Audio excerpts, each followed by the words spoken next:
Well, I am photographing one of my favourite forest scenes. Photographed it many times before, but there's no shame in that. If it works, it works. Now, I'm just struggling to get the film itself loaded because I'm all fingers and thumbs today.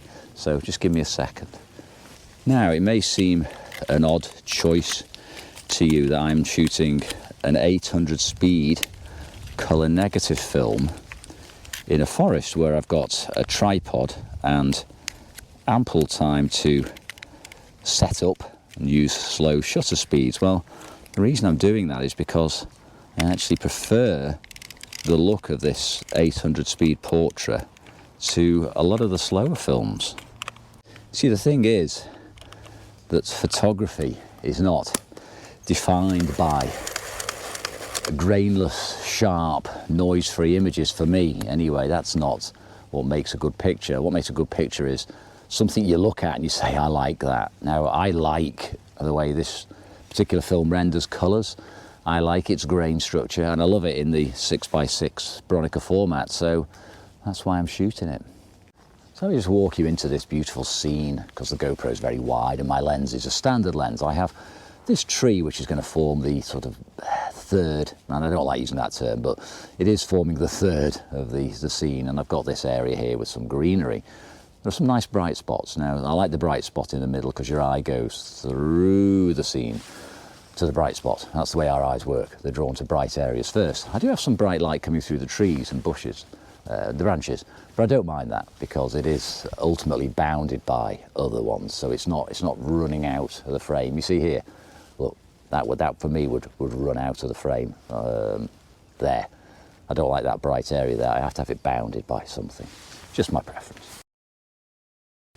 So I'm going to shoot the film at 800 because you get better colour that way, and there's plenty of shadow detail. It's not too contrasty. So let me just pick up on this tree trunk. A reading off there for f16, which is f22, which is about half a second. So I'll be fine at 1/8 of a second. Absolutely fine at 1/8 of a second. But I'll probably do 1/4 because I always love overexposure with colour negative film. You can't beat it. Okay, so let's go for 1/4 and 1/8. Make sure we're all set up focus wise. There's a lot of rain coming through, actually, a lot of rain coming off the trees, so let's get this done quick. 1/4. Mirror up. 1/8.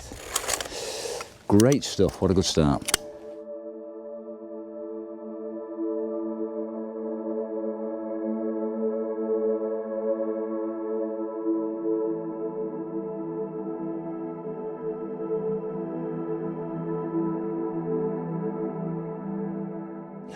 Now, you may have asked yourself why I wasn't using any filtration there. Well, I tried it with a polarizer and it actually took away some of the glare that made the image more interesting. So it was a case of, yes, it would have added saturation to the shot, but it actually detracted from the overall image. So I'm not going to slavishly use a polarizer just because I'm in a wet forest.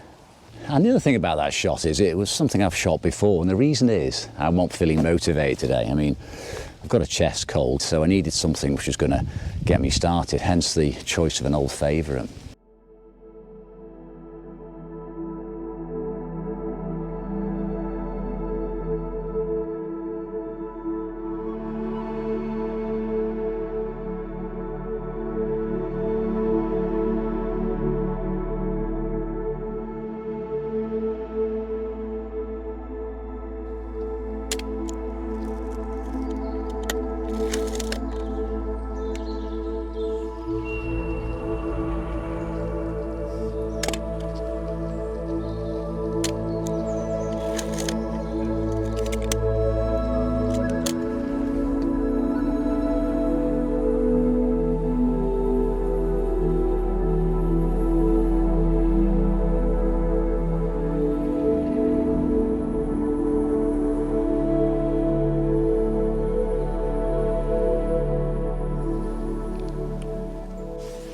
Now what we have here is quite a conventional sort of trees with backlighting, the autumnal colours, and I have shot it many times, but do you know what, I don't get bored of it. I don't get bored of that sort of scene, and it doesn't come around very often. Once a year, obviously. It's very seasonal. So I've got the unusually starting off with the wide, and I am going to go to a telephoto after this. I don't normally do that. You could say, you know, one's going to be stronger than the other, but I actually see two different shots in here. The wide shot is a lot of ferns in the foreground with the trees backing it up. The long shot is going to be all about the trees with the light coming through them and less ferns. So I think there are two shots here, and I'm not sure which will be strongest, but I think one of them is going to be pretty good.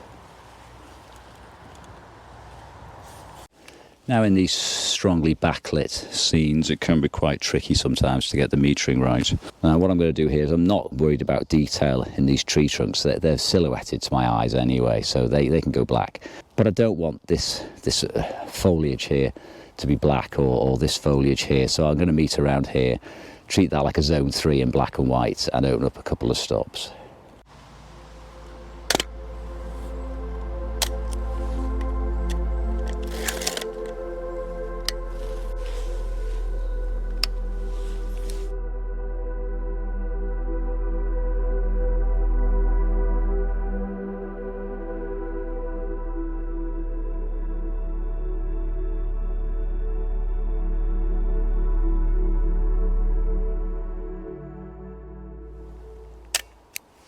So I've got the 150mm short telephoto on now, which is cropping in, as I said. I actually don't think it's as strong as I thought it might be, to be honest, but it is worth 2 frames because of the beautiful lighting, if nothing else. So 30th of a second, f16. Okay, fingers crossed.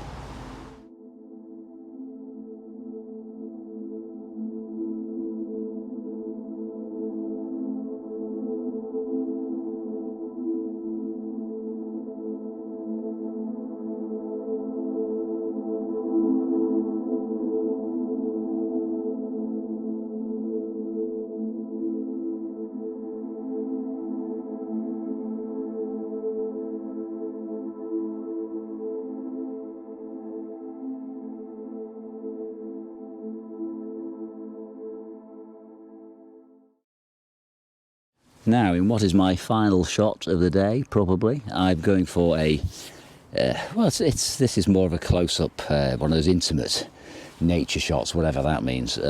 It's got fallen leaves, it's got sort of pine needles, it's got stagnant water. Now, it caught my eye when I came through because of the sunlight, but there's so much more to it than the initial view I got. See, by using a longish lens, the 150mm, and a polarizer, by the way, to take some of the glare off, I'm just isolating a small square, and there's a mixture of greens, browns, yellows, and sort of reddish tints from this stagnant water in there. I'm not sure exactly how it'll turn out, but I've got a very good feeling about this. I just think it's one of those studies which grows on you. It sort of works as a background or as a print. It's just something you'll never ever see again. Now, with the short telephoto set to f16 and that polarizer, believe it or not, I'm down to a quarter of a second. A quarter of a second with an 800 speed film, you'd have thought it. So let's get the first one taken.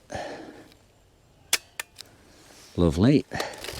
And I'm just going to recheck my composition carefully, because I may just twist it a bit left, twist it a bit right, because there's so many small elements in there. I can't work them all out at this stage. I have to make sure I've got nothing really bad in the corners, but do you know, a few millimeters left or right, and I've got to be careful I don't include things which are out of focus. I like that leaf, so I'm going to swidge it around a bit for these last few frames. By the way, swidge is a technical term. Okay.